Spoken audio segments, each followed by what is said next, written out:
Stream of Chainsaw Man.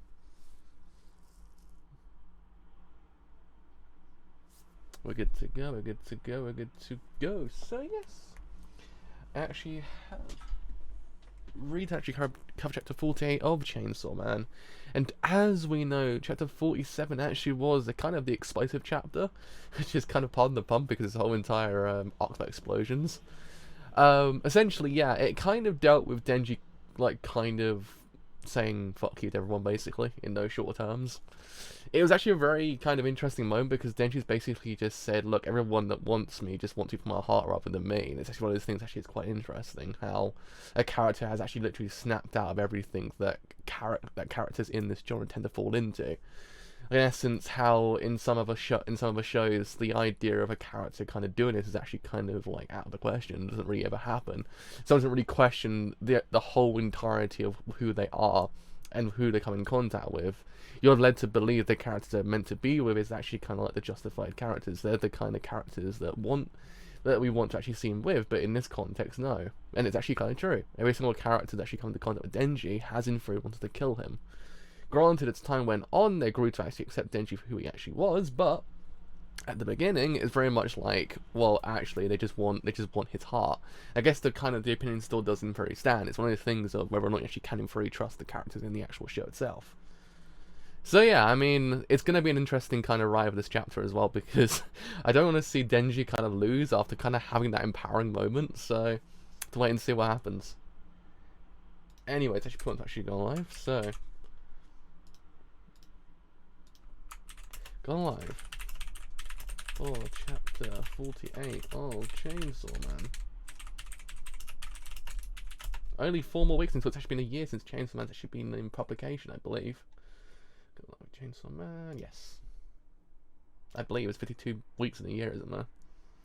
So once it actually turns into January, it'll be a whole entire year. Which is like super cool.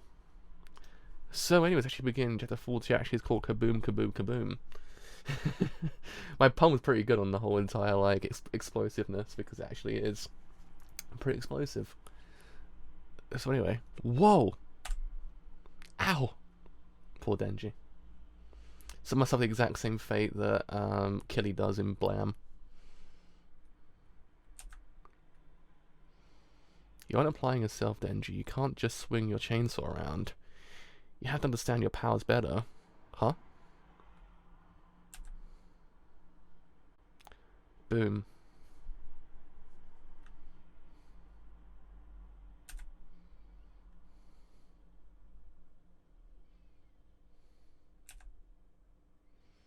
Whoa. Whoa. That was pretty cool. It's a pretty freaking cool panel. I guess you could in theory also interpret that him actually kind of growing a sense of sentience actually kind of led him to actually do what other characters do in theory, instead of friends kind of get in trouble, like the irrational decisions. The same thing can in theory apply to Denji's character because he actually has in theory kind of Denji's character has in theory kind of gone into this whole entire battle like I'm powered up, boys, but hasn't realized that maybe just maybe this actually isn't the best opportunity to actually power up. Yes, saying fuck you to everyone actually was a good idea, but at the same time, do not just go into a fight like this. Especially because we know that she's actually really overpowered. Oh shit, yeah, she has gone into space. Then she's just like, how the hell did I get here?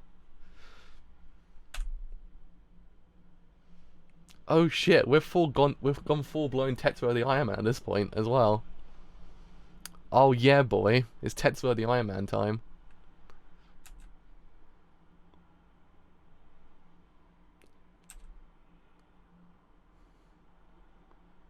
Poor Denji.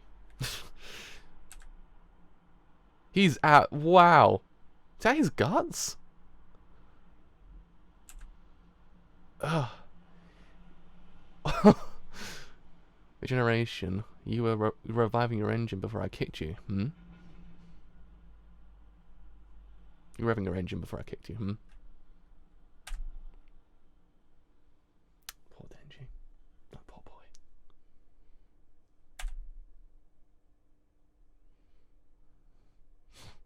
it's also quite interesting there's actually people watching around him as well. It kind of does in theory actually hold that semblance of a final fight kind of concept as well.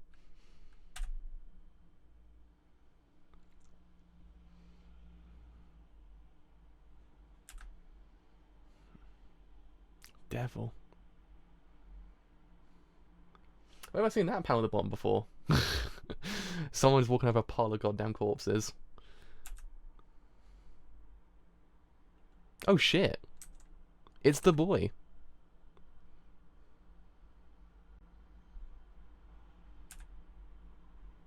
Oh! Aki, my dude. Aki, my dude. Aki, my dude. You had best girl, but still. Aki, my dude. That was a very kind of, he's literally done with everything. I like how Denji was a catalyst for everyone basically saying, yeah, you know what? Fuck all of this. So like, everyone just kind of went the exact same. That's actually kind of interesting though, that Aki is the one to actually step in. Like, it's actually kind of cool because, theoretically speaking, he's meant to be the protagonist of the whole entire storyline, but he's been robbed. And actually, in theory, Denji kind of, I guess in this context, almost dying, is actually kind of giving him the actual platform to actually kind of like arise up in that context, actually kind of take his place. So him kind of taking down the enemy in this context actually is him like getting that power back, because I guess in theory it's always about power struggle between Aki and Denji's character, because you're meant to be following Aki's character rather than Denji's character, because Aki's the character that's actually been seen in other kind of storylines. He is that character. He's the one with the tragic backstory, the one who actually has motive to actually take down the Gun Devil and everything like that, but it's been robbed of him. So Denji kind of is rising up, actually kind of taking action, and basically, goddamn, almost dying, or in this context, I guess dying, actually has given him the rise to actually kind of take on the actual mantle of actually being a protagonist. So yeah, I guess the question is for how long. That's the real thing, because I don't think it'll be for that long. Let's be real, because I don't think he actually will survive the whole entire like run, I guess, as being like the kind of the center point of the whole entire narrative. Like, he'll probably get relegated back to the background, and actually it will kind of be really painful to actually watch him just kind of get sucked back to the actual back of the actual narrative. But I guess that's actually kind of his fate. His fate is the ironic character in this kind of context. I guess Fujimoto actually kind of putting like his character in this whole entire thing is literally just a brutal irony. That's true. We don't really know, but I just don't know. I think Aki's character is way too ironic and actually filled with irony that he could never be the actual protagonist of the whole entire storyline. Like in essence, it has to be something that happens to him that it kind of just robs him completely again. I don't know what it will be, but it has to have something, because he can't ever be at the center of the narrative. Everything gets robbed by it. Everything is robbed of him, basically. The actual kind of limelight, his actual life itself, and everything else in between. It's actually just kind of robbed. He's basically just a tragic character in the background. Everyone should in theory be kind of following, but we're not.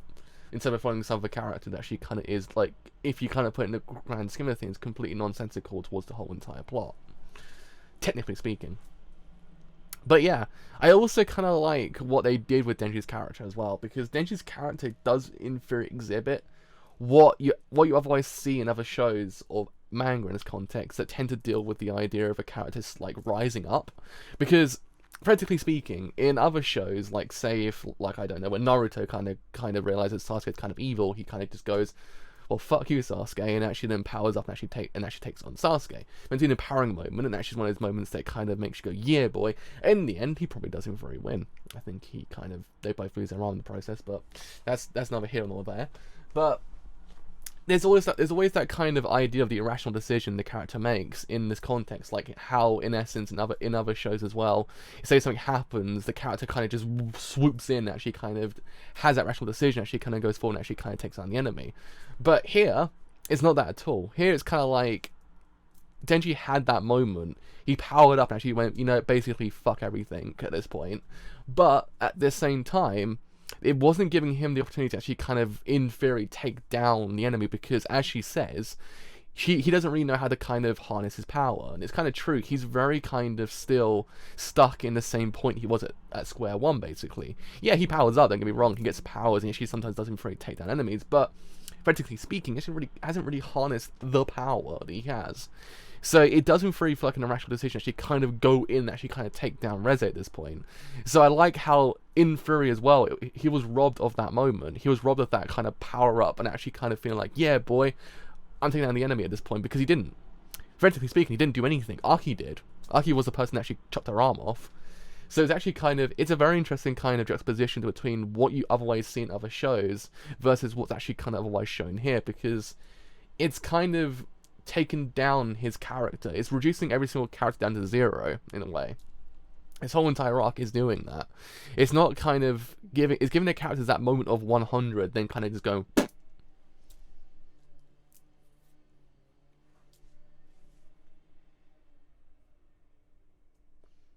yeah, it's one of those things that he was completely irrational for actually going into this whole entire battle, and it kind of doesn't free. It plays on that whole entire trope. I do agree. It plays on the whole entire trope that that everyone does in Fury kind of go into battles. Like, I guess when you think about it, the whole thing with the Soul Society arc in Bleach, how in Fury Rukia is kind of taken away, and everyone's just like, we got to go in there and actually kind of take them all down.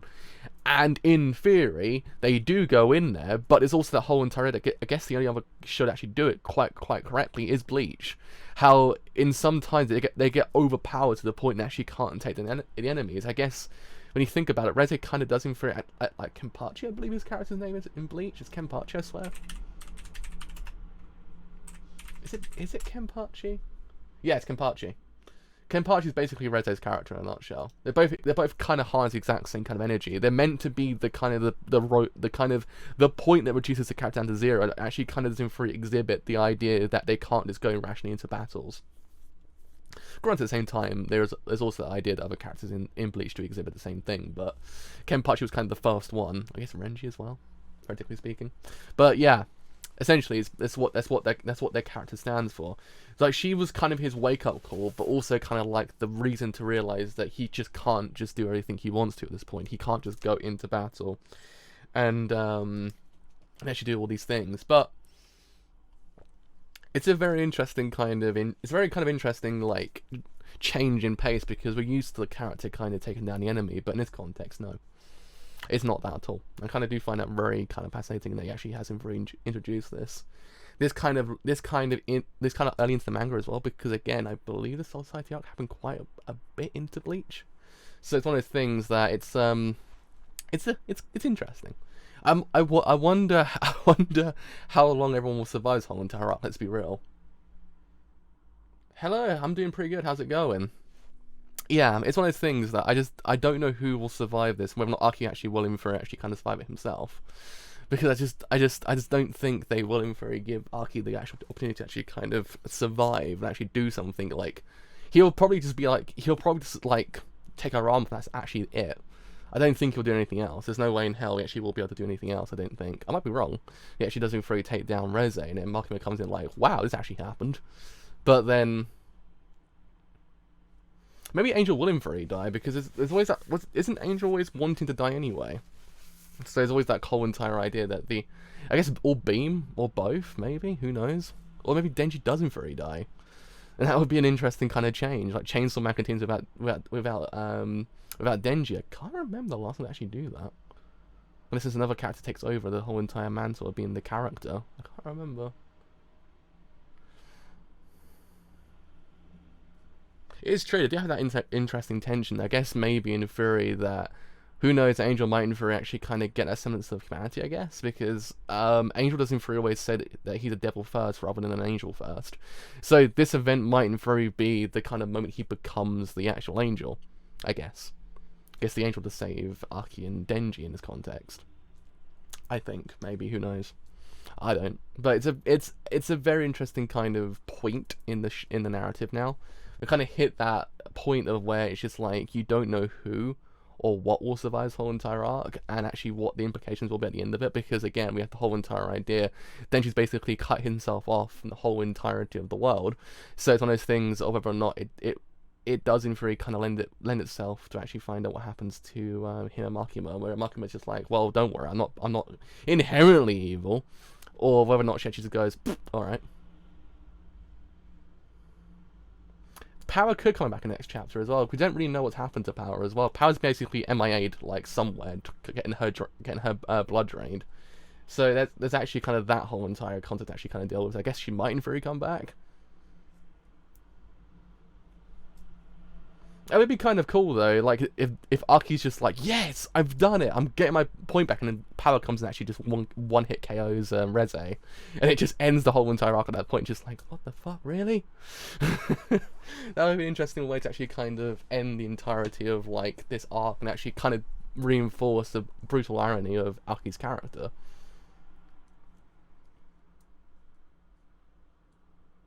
Yeah, that's true. I guess yeah. But again, who knows? Who knows what will actually happen by the end of this whole entire thing? I can't put my $10 on anyone because at this point I just don't know who's going to come back and who's going to survive and who's going to die, and actually who doesn't come back, and actually whether or not we do in 3 find out truly who is the actual real kind of good character. So I guess inherently the only kind of like good character in this whole entire story is Aki in a way. Kobeni could pull a 180 though. That's a good point. Kobeni could in theory pull a 180 and actually be like, bro, no, and actually kind of take down Reze as well. That would be kind of an interesting kind of concept because again, she's stuck in a kind of emotional rut, I guess. So she actually has to get out, I guess. So she can in theory kind of have that moment, but I don't know at all who could in theory be that character. But I mean, yeah, we'll find out in 7 days, I believe, is the next chapter. Let's have a look. Is it 7 days? Let's have a look. 7 days, so it'll be Sunday again, won't it? 1, 2, 3, 4, 5, 6, 7, yeah. Basically Sunday. So yeah, I mean, have to wait and see what happens with the wait again. The agonizing wait of Chainsaw Man at this point, actually see what happens next. Everyone's just like, oh boy, the other manga, I'm losing my mind. I'm just like, bro, Chainsaw Man. Every single chapter's just like, what's gonna happen next? I don't know, but have to wait and see. So yeah, that's me, done for today. So as always, if you have enjoyed the whole entire stream as a whole on Twitch, then do leave a follow on Twitch because indeed it's quite a bit. If you have enjoyed this whole entire stream on YouTube, then do free leave a like on YouTube because indeed it's been quite a bit. If you have enjoyed it here on YouTube, actually it's a bit longer, then do indeed leave a sub on YouTube because indeed it doesn't quite a bit. If you have enjoyed it, what I do, you actually have enjoyed it here on YouTube actually it's a bit longer, then do indeed leave a follow on Twitter, or join Discord as well. Both will tell you when these streams are live, streams I do as well. Until next time, some more Chainsaw Man. See you guys later. Bye for now.